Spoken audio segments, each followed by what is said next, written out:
오늘 우리에게 주신 말씀은 에스라 3장 1절부터 13절까지 말씀입니다.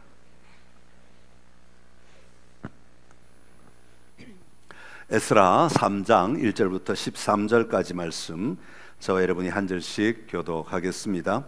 이스라엘 자손이 각자의 성읍에 살았더니 일곱째 달에 이르러 일제히 예루살렘에 모인지라. 요사닥의 아들 예수아와 그의 형제 제사장과 스아디엘의 아들 스룹바벨과 그의 형제들이 다 일어나 이스라엘 하나님의 제단을 만들고 하나님의 사람 모세의 율법에 기록한 대로 번제를 그 위에 드리려 할세. 무리가 모든 나라 백성을 두려워하여 제단을 그 터에 세우고 그 위에서 아침 저녁으로 여호와께 번제를 드리며 기록된 규례대로 초막절을 지켜 번제를 매일 정수대로 날마다 드리고 그 후에는 항상 드리는 번제와 초하루와 여호와의 모든 거룩한 절기의 번제와 사람이 여호와께 기쁘게 드리는 예물을 드리되 일곱째 달 초하루부터 비로소 여호와께 번제를 드렸으나 그때 여호와의 성전 지대는 미처 놓지 못한지라. 이에 석수와 목수에게 돈을 주고 또 시돈 사람과 두로 사람에게 먹을 것과 마실 것과 기름을 주고 바사왕 고레스의 명령대로 백향목을 레바논에서 욥바 해변까지 운송하게 하였더라. 예루살렘에 있는 하나님의 성전에 이른 지 2년 둘째 달에 스알디엘의 아들의 스룹바벨과 요사닥의 아들 예수아와 다른 형제 제사장들과 레위 사람들과 무릇 사로잡혔다가 예루살렘에 돌아온 자들이 공사를 시작하고 20세 이상의 레위 사람들을 세워 여호와의 성전 공사를 감독하게 하매 이에 예수아와 그의 아들들과 그의 형제들과 간미엘과 그의 아들들과 유다 자손과 헤나다 자손과 그의 형제 레위 사람들이 일제히 일어나 하나님의 성전 일꾼들을 감독하니라. 건축자가 여호와의 성전의 기초를 놓을 때 제사장들은 예복을 입고 나팔을 들고 아삽 자손 레위 사람들은 제금을 들고 서서 이스라엘 왕 다윗의 규례대로 여호와를 찬송하되 찬양으로 화답하며 여호와께 감사하여 이르되 주는 지극히 선하심으로 그의 인자하심이 이스라엘에게 영원하시도다 하니 모든 백성이 여호와의 성전 기초가 놓임을 보고 여호와를 찬송하며 큰 소리로 즐거이 부르며 제사장과 레위 사람들과 나이 많은 족장들은 첫 성전을 보았으므로 이제 이 성전의 기초가 놓임을 보고 대성통곡하였으나 여러 사람은 기쁨으로 크게 함성을 지르니 백성이 크게 외치는 소리가 멀리 들리므로 즐거이 부르는 소리와 통곡하는 소리를 백성들이 분간하지 못하였더라. 아멘. 할렐루야. 오늘 이 아침에 나오신 여러분들 축복합니다. 오늘 에스라 3장 말씀 가지고 오늘은 재건 두 번째 시간으로 예배라는 제목으로 같이 말씀을 나눕니다. 이스라엘 백성이 재건될 때, 포로에서 돌아와서 그 땅을 재건할 때 가장 먼저 한 것이 예배였다 하는 겁니다. 저희 교단 총회는 매년마다 개척 교회를 하시려면 총회에서 하는 훈련 프로그램에 참여해야 하는 그런 학교가 있습니다. 그래서 개척 훈련 학교라 그래서 3단계에 걸쳐서 굉장히 긴 시간 동안 개척에 관한 모든 것들을 알려주고 훈련시키는 그런 학교가 있습니다. 그 학교에 이렇게 강의를 하러 가게 되는데, 강의를 하러 가게 되면 많은 사람들이 그곳에 앉아 있는데 크게 두 부류의 사람들로, 스타일로 나누어지게 됩니다.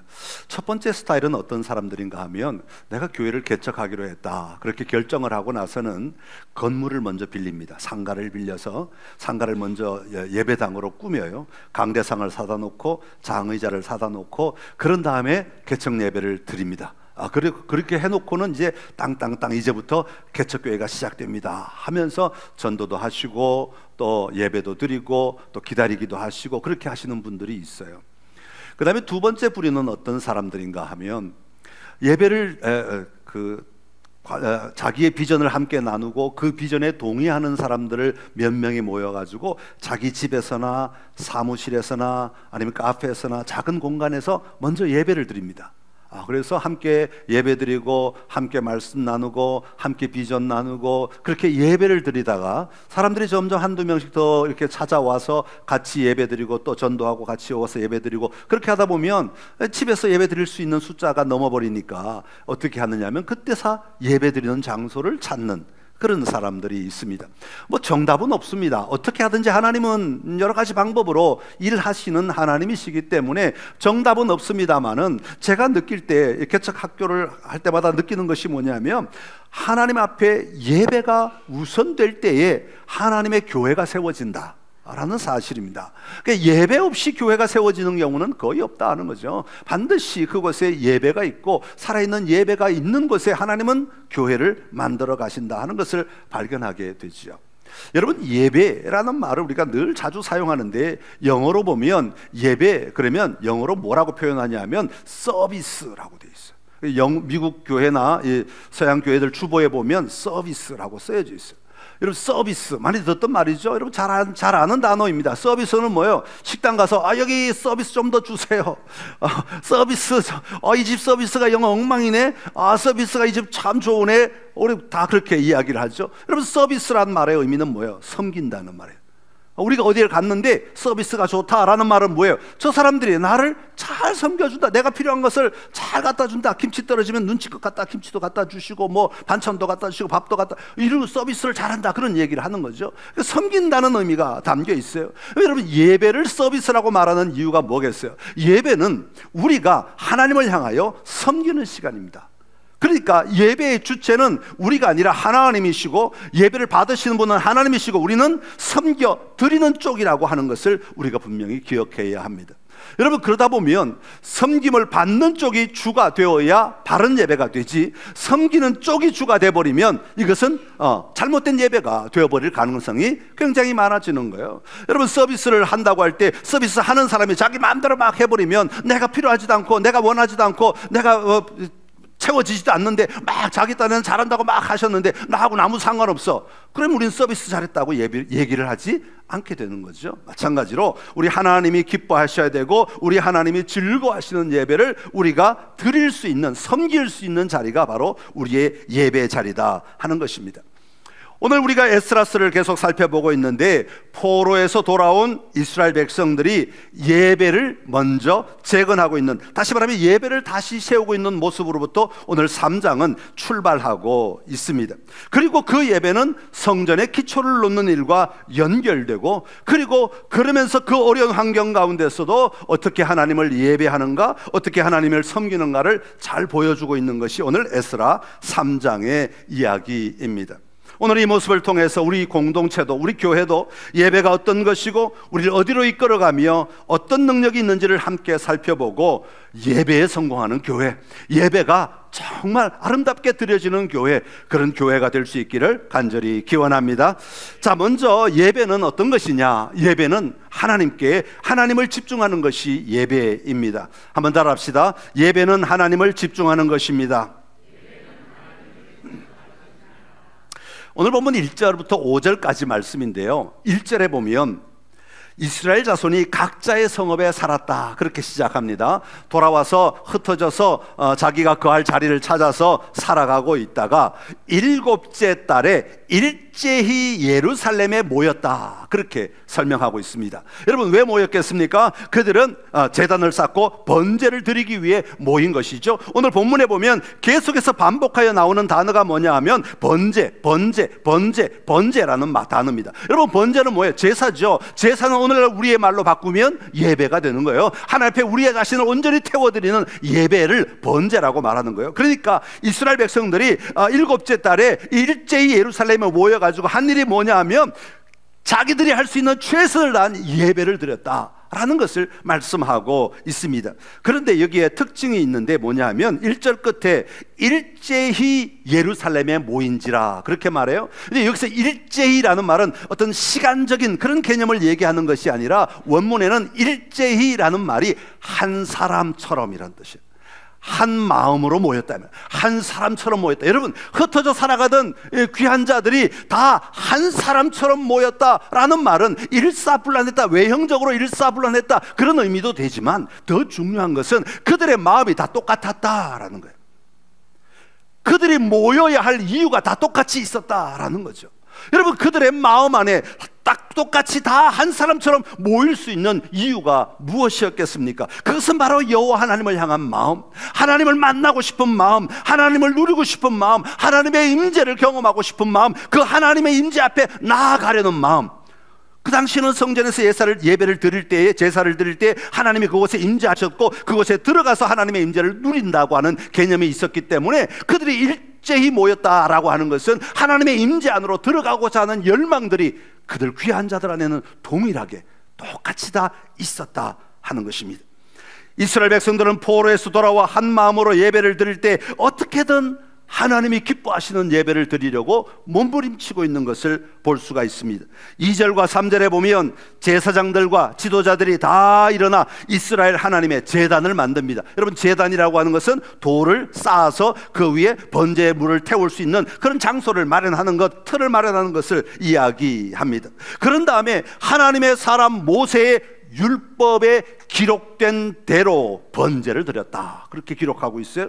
그리고 아침 저녁으로 여호와께 번제를 드렸다, 그렇게 말합니다. 4절에는 규례대로, 규칙대로, 정해진 원칙대로 초막절을 지켰다, 그렇게 말해요. 5절에는 항상 드리는 번제와 초하루와 여호와의 모든 거룩한 절기에 번제를 드렸다, 그렇게 기록하고 있습니다. 그러면서 여호와께 예물을 드렸다 소개하고 있습니다.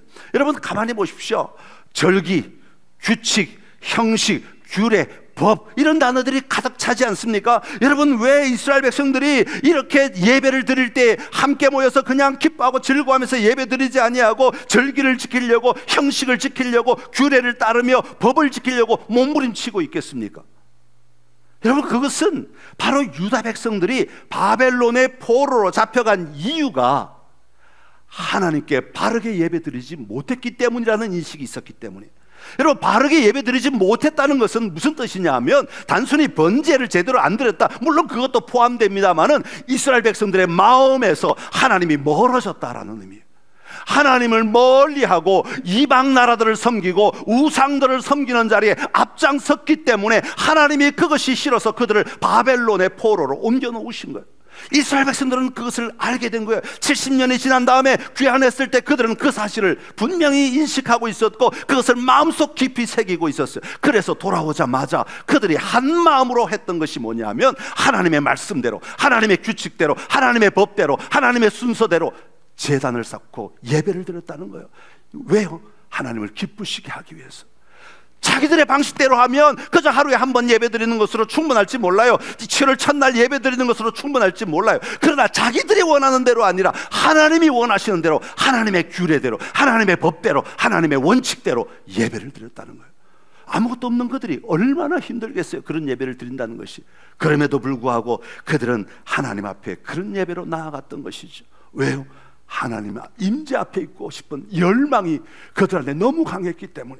하나님이 우리를 버리시면 안 된다고 하는, 이제는 다시 두 번 다시 하나님을 우리를 떠나서는 안 된다고 하는, 하나님이 오늘 우리 가운데 임하셔서 우리와 함께 하시고 우리를 도우셔야 한다고 하는, 하나님이 우리의 통치자가 되셔야 한다는 분명한 고백을 바벨론 포로 겪고 나니까 이제는 절절히 그들의 삶의 자리에 고백되어지는 것입니다. 여러분, 예배는 하나님과의 교제가 일어나는 것이에요. 우리 선창교회가 가지고 있는 첫 번째 비전은 감동 있는 예배를 드린다라는 겁니다. 감동 있는 예배는 우리가 감동을 느끼는 게 아니에요. 우리가 감동이 오든 안 오든 하나님을 감동시키는 예배를 드려야 한다라는 말입니다. 왜냐하면 예배를 받으시는 분이 하나님이시기 때문에 내가 어떠한 형편에 있든지, 내 상황이 어떠하든지, 내 감정이 어떠하든지 상관하지 아니하고 하나님을 기쁘시게 하는 예배가 드려져야 바른 예배이기 때문에 그렇습니다. 그러니까 선창의 모든 성도는 예배가 최우선이 되시기를 간절히 기원합니다. 예배가 있고 사역이 있어야지, 사역하다가 그냥 땜빵으로 예배드리는 것은 옳은 일이 아니다. 절대 절대로 바른 일이 아니다는 겁니다. 이 얘기는 사역, 예배를 먼저 드린 다음에 예배 참석한 다음에 사역하는 자리에 가라, 그런 얘기가 아니에요. 순서가 그렇다, 그런 얘기가 아니에요. 우리 안에 예배하는 하나님의 임재를 누리는 마음, 하나님 앞에 들어가 있는 마음, 하나님과 동행하는 마음이 충만한 예배가 우리 속에 분명히 있을 때 우리는 사역을 해야 돼요. 그래야 그 사역이 인간의 일이 아니라 하나님의 일이 될 수 있는 겁니다. 하나님의 사역이 될 수 있는 거예요. 작은 어떤 일에서부터 큰 일까지 다양한 교회 일들이 있는데 모든 교회는 하나도 해당 안 되는 게 없어요. 여러분, 예배가 돼야 돼요. 여러분 안에 교회 와서 기도가 돼야 되고 하나님 앞에 예배가 돼야 돼요. 그런 마음으로 사역을 해야 그 섬김이 바른 섬김이 될 수 있는 겁니다. 여러분 안에 예배가 회복되는 은혜가 있기를 간절히 기원합니다. 예배를 통하여 하나님의 나라를 누리는 삶이 여러분 안에 충만하기를 간절히 축원합니다. 두 번째로, 예배는 성전을 짓게 하는 힘이 있습니다. 한번 따라합시다. 예배는 성전을 짓게 하는 힘입니다.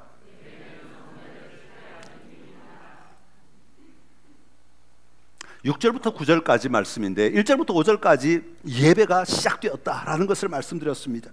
그들은 어려운 환경 속에서도 예배가 살아나고 예배를 드림으로 말미암아 그 다음 단계로 나아가게 됐는데, 그게 뭐냐면 성전의 기초를 놓는 일이었습니다. 다시 말하면 예배가 살아나니까 그들이 하나님 앞에 성전을 짓고 싶은 열망이 일어나게 되었고 그 성전을 짓게 되었다는 거죠. 6절부터 보면 이스라엘 백성들의 그 성전을 짓는 일정을 소개합니다. 처음에는 여호와의 성전 지대는 미처 놓지 못하고 있는 상태에 7째 날 초하루부터 여호와께 번제를 드렸다 그래요. 7째 달, 성경에서 7째 달은 우리나라 말로 하면 1월입니다. 새해, 신년. 그러니까 7월 1일이 우리나라의 1월 1일이 해당되는 거예요. 신년 첫날. 그러니까 그들의 삶의 시간의 첫날부터 예배 자리로 나아갔다, 그렇게 우리가 해석을 할 수 있습니다. 그런 다음에 7절은 성전을 짓기 위해 재료를 모으는 작업들을 소개하고 있습니다. 솔로몬은 돈을 주고 또 아니면 그 사람들이 자원해서 공급해서 많은 것들을 얻었지만 이제는 그럴 힘이 없어요. 그럼에도 불구하고 그들이 모을 수 있는 만큼 최선을 다해서 재료를 모으게 됩니다. 8절에 보면 이스라엘 백성들이 성전에 들어온 지 2년 둘째 달에 비로소 공사가 시작됐다는, 그러니까 얼마나 긴 시간 동안 그들의 마음이 얼마나 속이 탔겠어요. 간절하게 재료가 있어야 성전을 짓죠. 아니, 나무가 있어야 성전 기둥을 세우죠. 돌이 있어야 성전 벽을 세우죠. 그러니 그것들을 준비하고 그것들을 챙기느라고 얼마나 많은 노력이 들었겠습니까? 드디어 공사가 시작됐다는 거예요. 그리고 10절 이하에 보면 모든 사람들이 성전, 여호와의 성전의 기초를 놓을 때 찬양했다, 기뻐했다, 즐거웠다. 얼마나 감격스러운 자리였는지 모릅니다. 성전을 짓는 것이 이렇게 귀하고 이렇게 아름답고 이렇게 감격스러운 일이라고 말하고 있는 거예요. 여러분은 여러분의 성전을 어떻게 지어가고 있습니까? 여러분, 성전은 하나님이 임재하시는 장소라고 성경은 말합니다. 성전의 의미는 하나님이 임재하신다 라는 것이죠. 여러분, 원래 성전의 원형은 에덴 동산이에요. 에덴 동산은 하나님이 사람을 지으시고 하나님이 그들과 함께 거하셨기에 그것 자체가 다 성전입니다. 건물이 필요 없죠. 그 에덴 동산 전부가 다 성전이었습니다. 그러나 인간이 하나님을 거역하고 하나님을 떠남으로 말미암아 인간은 거기서 쫓겨나게 되었고 성전에서 쫓겨나게 되었고 하나님은 거처를 다시 옮기시게 됩니다. 그런데 사랑의 하나님은 그럼에도 불구하고 인간이 하나님을 향하여 나와 제단을 쌓을 때마다 하나님은 임재해 주셨습니다. 아브라함에게 나타나셨고 이삭에게 나타나셨고 야곱에게 계속해서 그렇게 나타나셨어요. 그러다가 출애굽한 이후에 하나님은 아예 단체로 단체 앞에 나타나신, 그게 성막이에요. 성막을 지어라, 내가 여기에 너희와 함께 하겠다. 불기둥 구름기둥으로 나타나셨어요. 그러다가 솔로몬 때에는 이제는 옮겨 다닐 필요가 없으니까 건물을 지어라. 그래서 성전이 세워지게 되죠. 그런데 그 솔로몬의 성전이 언제 무너져요? 바벨론 포로로 잡혀갈 때 다 무너지게 되잖아요. 오늘 우리가 읽고 있는 에스라스를 통해서 포로들이 돌아올 때 스룹바벨을 중심으로 해서 다시 성전을 지금 세우고 있는 작업인데, 그래서 두 번째 성전을 스룹바벨 성전이라 불러요. 근데 이 성전도 또 다시 무너지게 되고, 이제 예수님 당시에 헤롯 대왕이 유대인들의 환심을 사기 위해 어마어마하게 화려한 성전을 짓습니다. 그런데 그 성전마저도 로마에 의해서 몇 년 안 돼서, 완공된 지 몇 년 안 돼가지고 다 무너지고 말아요. 그래서 지금 이스라엘에 가면 성벽만 이렇게 남아있어요. 그걸 통곡의 벽이라고 하는데, 통곡의 벽만 남아있고 다 무너져 버렸어요. 그때 무너진 게 아직도 세우지 못하고 있는 거죠. 그런데 이 성전을, 그렇게 변화된 성전을 예수님께서 오셔서 뭐라고 말씀하셨어요? 이 성전을 홀라 내가 사흘 만에 지으리라 그랬어요. 다시 말하면 이것은 무슨 의미냐면, 예수님이 직접 건축을 하겠다는 뜻이 아니라 예수님 자신이 바로 성전이라는 뜻이에요. 왜냐하면 예수님이 하나님이시니까, 성전은 하나님의 임재가 있는 곳이 성전인데, 예수님 자신이 하나님이시고 하나님이신 예수님이 이 땅에 오셨기 때문에 예수님 자신이 성전이 되어버리신 거예요. 그래서 그것을 요한복음 2장 21절에 이렇게 말합니다. 시작. 그러나 예수는 성전된 자기 육체를 가리켜 말씀하신 것이라. 아멘.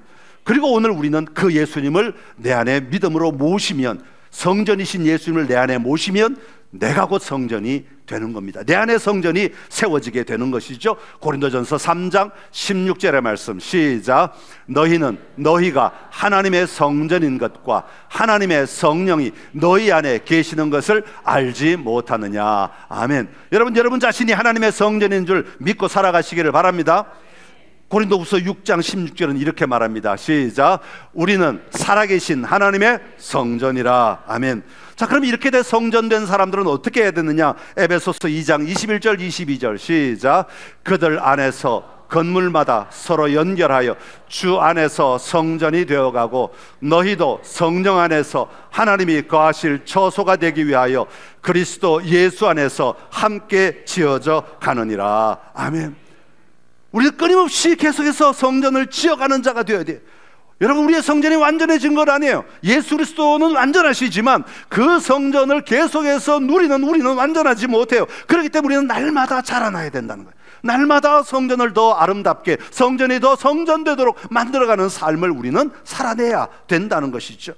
여러분, 이것은 무슨 뜻입니까? 예수 그리스도의 복음을 믿는 자들은 자기 안에 성전이 되었음을, 성전이 있음을 분명히 믿고, 그 성전이 거룩하도록, 그 성전이 아름답도록, 그 성전이 깨끗하도록 바꾸어가는 삶을 살아야 한다는 거예요.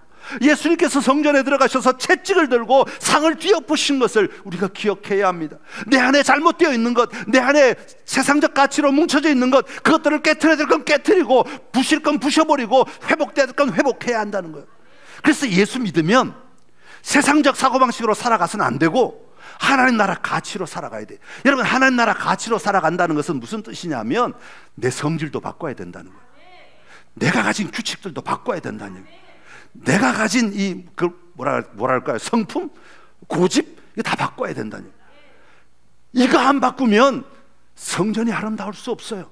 여전히 내 고집으로 세상을 움직이려고 하고, 여전히 내 욕망으로 세상을 움직이려고, 여전히 내 습관으로 세상을 움직이려고 하면 거기에는 언제나 하나님 나라가 아니라 세상적 가치가 뒤덮어버리고 마는 거예요. 그래서 예수 믿는 사람은, 예수님을 믿는 자는 내 안에 성전이 임하였음을 믿고 그 성전을 아름답게 가꾸어가는 삶을 살아가야 되는데, 아름답게 가꾼다는 말은 뭔가 아름다운 걸 자꾸 먹으면 되는 게 아니라, 나를 끊임없이 내려놓고, 나를 끊임없이 비우고, 나를 정결하게 하고 하나님의 가치를 가지고 세워가는 삶을 살아야 되는 겁니다. 여러분, 우리가 이 땅을 살아갈 때, 여러분, 우리는 많은 충돌을 하지요. 하나님 나라의 가치와 세상적 가치를 가지고 우리는 끊임없이 갈등하며 살아가잖아요. 이걸 취할까, 이걸 취할까. 오늘 이 순간엔 이걸 하면 좋겠고, 교회 갈 때는 이쪽이 좋겠고, 집에 가면 이쪽이 좋겠고, 직장 가면 이쪽이 더 좋을 것 같고, 안 그러면 내가 죽을 것 같은, 내가 눌릴 것 같은 그런 삶을 살잖아요. 그렇지 않아요. 예수님은 그 모든 것들을 뒤집어 엎으라고 그랬어요. 완전히 뒤집어 엎어야 된다고. 그러지 않으면 우리가 하나님 나라의 삶을 누릴 수가 없다고 말씀하고 있는 겁니다. 여러분이 성전이신 줄로 믿고, 여러분 안에 성전들을 아름답게 세워가는 은혜가 있기를 간절히 기원합니다. 이것은 그냥 가만히 앉아있는다고, 예배 1시간 앉았다고 돌아간다고 만들어지는 게 절대로 아닙니다. 끝까지 도전해야 합니다. 실험해야 하는 거예요. 여러분, 그런 영적 실험이 여러분의 삶에 있어서 날마다 성전을 세워가는 선창의 모든 가족들 되시기를 간절히 기원합니다. 마지막으로, 예배는 고백이 있어야 합니다. 한번 따라합시다. 예배는 고백이 있어야 합니다.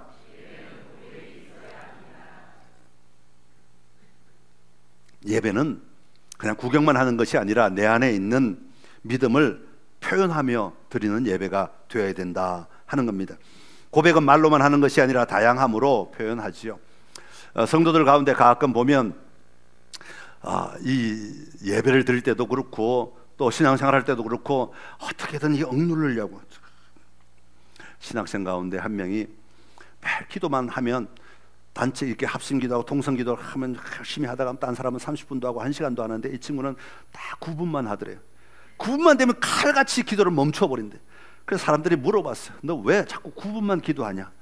기도를 더 해도 되는데 왜 9분만 기도하냐 그랬더니 조금만 더 하면, 기도를 9분을 넘겨서 10분 단위로 들어가면 하나님이 자기에게 아주 무서운 걸 시키실 것 같아가지고 두려워서 안 한다고. 여기까지만, 나는 내가 믿는 믿음은 여기까지니까 난 여기까지만 할 거라고 딱 그렇게 했다는 거예요. 여러분, 그런 신앙은 안 됩니다. 그런 신앙은 있을 수가 없어요. 하나님이 우리를 부르시면 우리는 그 자리에 가는 거예요. 부르심의 자리에 서서 하나님이 원하시는 일들을 감당하며 살아가는 것이, 그것이 우리에게 주신 기쁨이 돼야 되고 우리의 삶이 돼야 되는 거예요. 그런데 예배 드릴 때도 제한이, 감동이 좀 올라오면 안 돼. 나대지 마. 심장아, 나대지 마. 절제. 손이 좀 올라가려면 안 돼. 입이 좀 크게, 목소리가 커지려고 하면 아니야. 조용히. 절제하는 거예요. 절제. 그럴 필요 없어요. 여러분, 그건 바른 신앙이 아니에요. 여러분, 그렇게 해서 우리의 신앙이 자라나지 않아요. 우리 신앙은 고백할 때 나타나는 거예요. 꼭 몸동작을 하라는 얘기가 아니에요. 여러분, 우리의 입술로, 우리의 심령으로, 우리의 삶으로 고백할 수 있는 예배가 진짜 능력 있는 예배가 되는 것입니다. 오늘 본문에 보면 건축자가 여호와의 성전에 기초를 놓을 때 제사장들은 예복을 입었다 그랬어요. 당시 예복을 입는 게 쉬웠겠습니까? 그냥 제사장 제도가 계속 이어질 때는 괜찮았겠지만 지금 포로에서 돌아온 자들 아닙니까? 그 예복이 얼마나 낡았겠어요. 70년 동안 보관했던 예복 한번 상상을 해보십시오. 이게 다 찢어지고 헤어지고 아마 그 천이 좋지도 않았을 텐데 그럼에도 불구하고 예복을 입었다. 자기들이 최선을 다하여 정성을 다하여 예배에 들어가고 있는 모습 아닙니까? 거기다가 이 아삽 자손 레위 사람들은 재금을 들고 고백했다는 거, 이 심벌즈라고 영어 성경은 되어 있던데 소리를 내면서 치면서 심벌즈 소리를 내면서 하나님을 찬양합니다. 그러면서 그들이 뭐라고 선포하는 거니까, 주는 지극히 선하심으로 그의 인자하심이 이스라엘에게 영원하시도다. 포로에서 갓 돌아온 사람들이요, 하나님은 선하십니다. 하나님의 인자하심은 우리에게 영원합니다. 얼마나 놀라운 고백입니까? 여러분, 힘들 때일수록, 어려울 때일수록, 고난 가운데 들어갈 때일수록 우리 하나님은 선하신 하나님이십니다. 선포하는 은혜가 있기를 간절히 기원합니다. 하나님은 쉬지 아니하시고, 하나님은 주무시지도 아니하시고, 하나님은 졸지도 아니하시며 우리에게 선함으로 역사하신 하나님이십니다. 마침내 선함으로 바꾸어 가신 하나님이셔요. 그러게 우리는 끊임없이 선포해야 돼요. 고백해야 돼요. 여호와는 선하십니다. 주의 인자하심이 내 삶에 충만합니다. 담대하게 선포해야 하는 것입니다. 그럴 때에 나이 많은 제사장들과 족장들은요 울었대요. 왜 울었겠어요? 너무 좋아서? 저는 아니라고 생각해요. 왜 울었냐면, 옛날에 솔로몬의 성전을 봤던 사람들이 그때 화려했던 성전을 보고 지금 흙에 그을린 돌들 닦으면서 이 돌을 세울 수 있는 돌이 몇 개 안 남은 걸 바라보면서 안타까워서, 그 화려했던 솔로몬 성전과 비교할 수 없는 초라함 때문에 안타까워서 울었던 거예요. 여러분, 그 안타까움의 울음 속에는 뭐가 담겨 있어요? 우리가 하나님 앞에 죄를 지었기에, 우리가 하나님을 떠났기에, 우리가 하나님을 기쁘시게 하지 못했기에, 우리가 이 삶의 자리에 다시 왔는데 하나님 우리의 죄를 용서하여 주옵소서, 하나님 우리를 불쌍히 여겨 주옵소서, 하나님 우리를 긍휼히 여겨달라고 하는 울부짖음이 담겨 있는 거예요. 여러분, 예배 속에는요, 하나님 나를 용서해달라고 하는, 하나님 나를 긍휼히 여겨달라고 하는 울부짖음이 들어가야 합니다. 하나님 앞에, 하나님의 임재 앞에 나의 나약함과 나의 연약함, 나의 죄성을 고백하지 않고는 우리는 회복될 수가 없어요. 끊임없이 고백해야 하는 거예요. 그리고 젊은 사람들은 기뻐 찬양했대요. 돌이 놓여지는 것을 보고, 말로만 들었던 성전이 돌이 하나 세워지는 것을 보고 얼마나 좋은지, 얼마나 기쁜지. 돌 때문에 기뻤겠어요? 하나님이 임재하시니까, 하나님이 여기에 임재하시니까, 하나님이 여기에 오시니까, 하나님이 우리와 함께 하신다는 사실 때문에 기뻐 노래하며 춤췄다고 말하지 않습니까? 여러분, 우리의 예배가 이런 예배가 되어야 하지 않겠습니까? 여러분, 하나님을 향한 예배는 우리의 삶에 너무너무 중요한 삶의 기초입니다. 여러분, 예배가 형식적이 되거나 예배가 단순한 습관이 되거나 예배가 단순한 그저 하나의 종교 행위로 끝나고 만다면 우리는 너무너무 안타까운 삶을 살아가고 있는 겁니다. 교회 와서 정해진 시간에 드리는 것도 너무 중요한 예배입니다. 일제히 선창교회 예배당에 모여서 예배하는 것, 한 마음으로 예배하는 것 얼마나 중요한지 모릅니다. 그러면 하나님께서는 공동체가 할 일을 부여하실 겁니다. 그리고 각자의 삶의 자리에서 내가 하나님 앞에 예배할 때 하나님은 나를 통하여 또한 하실 일을 우리에게 부여해 주실 겁니다. 여러분, 그 예배를 통하여 회복하고 누리는 삶, 예배를 통하여 하나님이 부여하신 사명의 삶을 살아가는 은혜가 우리 모두에게 충만하기를 간절히 기원합니다. 기도하겠습니다. 참 좋으신 우리 하나님 아버지, 은혜를 감사합니다. 우리를 예배자로 세워주셔서 감사합니다. 예배를 통하여 하나님의 임재를 누리게 하시고, 예배를 통하여 하나님과의 깊은 교제를 누리게 하시고, 예배를 통하여 살아계신 하나님이 언제나 나와 함께하고 계심을 믿고 고백하며 살아가는 우리가 되게 하여 주옵소서. 하나님, 내가 성전되었음을 분명히 믿습니다. 예수님이 내 안에 계시기에 내가 성전임을 분명히 믿습니다. 이 성전을 세워가게 하여 주옵소서. 자라나게 하여 주옵소서. 나의 잘못된 옛 습관들을 끊어버리게 하시고, 옛 성품들을 끊어버리게 하시고, 옛 욕심들을 끊어버리게 하시고, 하나님의 거룩한 성전으로 세워지게 하여 주옵소서. 하나님, 이 성전으로 말미암아 더 놀라운 일들을 감당하는 우리의 삶이 되기를 원합니다. 하나님, 우리를 통하여 하나님을 향한 고백이 날마다 그치지 않게 하시고 멈추지 않도록 우리를 붙들어 주옵시고 우리를 사용하여 주시옵소서. 예수님의 이름으로 기도드립니다. 아멘.